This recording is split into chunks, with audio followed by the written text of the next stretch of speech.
சட்னி அரைச்சா மசாலா அரைக்க முடியல, மசாலா அரைச்சா மஞ்சள் அரைக்க முடியல, ஒவ்வொன்னுக்கும் தனி மிக்சரா வாங்க முடியும்? வேண்டாம், அல்ட்ரா சாய்ஸ் ப்ரோ இருக்கே, இந்தியாவின் அதிவேக 1000 வாட்ஸ் மிக்சர் கிரைண்டர், வினாடிகளில் கல்லையும் கரைக்கும். ஒரு சாய்ஸ் ப்ரோ போதும். இனி எதையும் அரைக்கலாம், அதை ஃபாஸ்டா அரைக்கலாம்.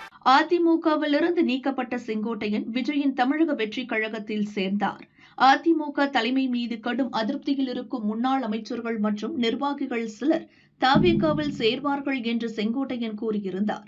அதன்படி அதிமுகவில் இருக்கும் அதிருப்தியாளர்களை வளைத்து தவிகவை வலுப்படுத்தும் செயல் திட்டத்தை செங்கோட்டையன் வேகப்படுத்தியிருக்கிறார்.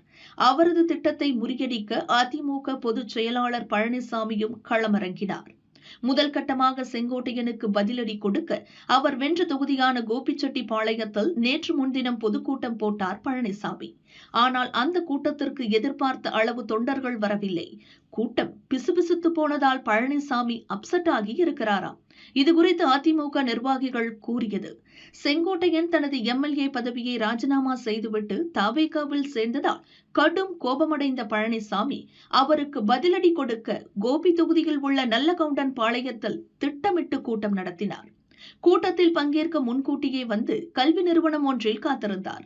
ஓரளவிற்கு கூட்டம் கூடிய தகவல் அறிந்த பிறகே பொதுக்கூட்ட மேடைக்கு வந்தார். எனினும் கடைசி வரை பெரிய அளவில் கூட்டம் வராததால் பழனிசாமி அப்செட் ஆகி சேலத்திற்கு சென்றுள்ளார். அதே நேரத்தில் கோபியில் நடத்திய கூட்டத்திற்கு 50,000 பேர் வந்ததாக அதிமுக தலைமைக்கு தகவல் கூறப்பட்டுள்ளது. ஆனால் கூட்டத்திற்கு 5,000 பேர் கூட வரவில்லை.